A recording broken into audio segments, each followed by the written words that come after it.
नमस्कार, मैं हूं अंकुर और आप देख रहे हैं सत्यहिंदी.com। एक नजर डालते हैं अब तक की सुर्खियों पर।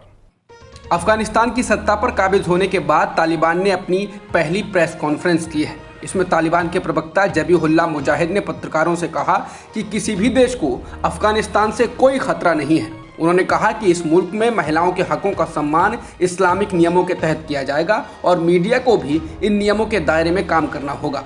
प्रवक्ता ने कहा कि महिलाएं स्वास्थ्य सहित बाकी जगहों पर काम कर सकती हैं, लेकिन उन्हें इस्लामिक नियमों के तहत ही काम करना होगा। उन्हें पढ़ने की भी आज़ादी होगी।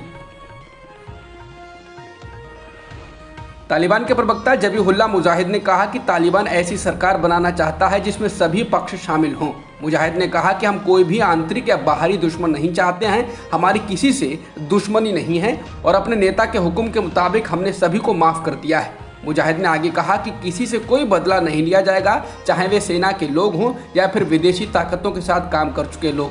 उनके घरों की तलाशी भी नहीं ली जाएगी। यूरोपीय संघ की ओर से कहा गया है कि वो तालिबान के साथ तभी सहयोग करेगा जब वो महिलाओं सहित बाकी मौलिक अधिकारों का सम्मान करेंगे और आतंकवादियों द्वारा अफगानिस्तान के जमीन के इस्तेमाल पर रोक लगाएंगे। विदेश नीति प्रमुख जोसेफ बोरेल ने कहा कि मैंने ये नहीं कहा कि हम तालिबान को मान्यता देने जा रहे हैं, मैंने सिर्फ इतना कहा कि हमें उनसे हर चीज़ के लिए बात करनी होगी, यहाँ तक कि महिलाओं और लड़कियों की रक्षा करने की भी कोशिश करनी है। उसके लिए भी आपको उनसे संपर्क करना होगा। अमेरिका के पूर्व राष्ट्रपति डोनाल्ड ट्रंप ने कहा कि अफगानिस्तान में अमेरिका का जाना इतिहास का सबसे बड़ा गलत फैसला था। एक साक्षात्कार के दौरान ट्रंप ने कहा कि अमेरिका की सेना सबसे मजबूत सेना है, लेकिन वर्तमान की घटनाओं से उसकी छवि खराब हो रही है।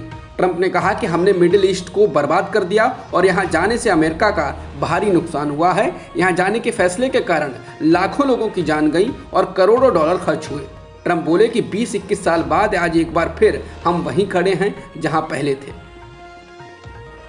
मद्रास हाईकोर्ट ने सीबीआई को लेकर बड़ी टिप्पणी की है। हाईकोर्ट ने कहा कि सीबीआई एक स्वायत्त निकाय होना चाहिए जो केवल संसद को ही रिपोर्ट करे। सीबीआई की स्वायत्तता और स्वतंत्रता की पैरवी करते हुए कोर्ट ने कहा कि सीबीआई को controller and auditor general of India यानी भारत के नियंत्रक और महालेखा परीक्षक की तरह स्वायत्तता होनी चाहिए जो केवल संसद के प्रति जवाबदेह है।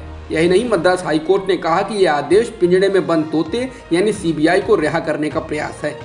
बता दें, विपक्ष भी लगातार आरोप लगाता रहा है कि सीबीआई सरकार के हाथ की कठपुतली है जिसको राजनीति के लिए इस्तेमाल किया जाता है।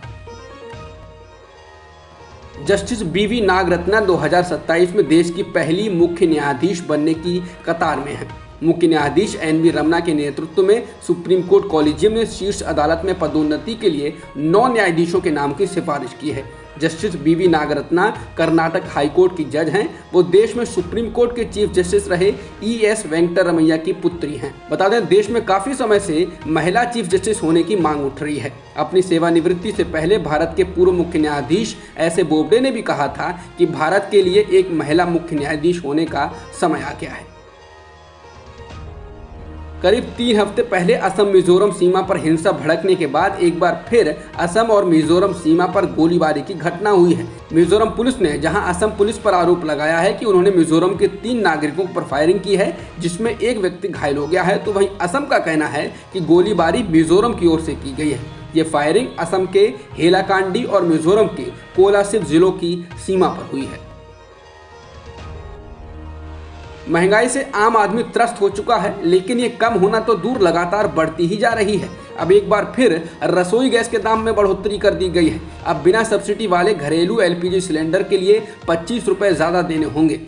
कीमतों में बढ़ोतरी के बाद दिल्ली में घरेलू में इस्तेमाल करने वाले LPG सिलेंडर का दाम 859 रुपये से ज़्यादा हो गया है, तो कोलकाता में इसकी कीमत 886 रुपये और लखनऊ में 897 रुपये से अधिक हो चुकी है। भारत में एक दिन में 35,000 से अधिक कोरोना संक्रमण के नए मामले दर्ज किए गए हैं और 440 लोगों की मौत हुई है। ये मामले पिछले एक दिन में दर्ज किए गए मामलों से 40% ज़्यादा हैं। वहीं देश में अब सक्रिय मामले 3,67,000 से अधिक हो गए हैं। रिकवरी रेट 97.52% है। अब तक की खबरों में इतना ही। बाकी खबरों के लिए बने रहिए सत्यहिंदी.com के साथ। सत्य हिंदी का ऐप डाउनलोड करें गूगल प्ले स्टोर पर।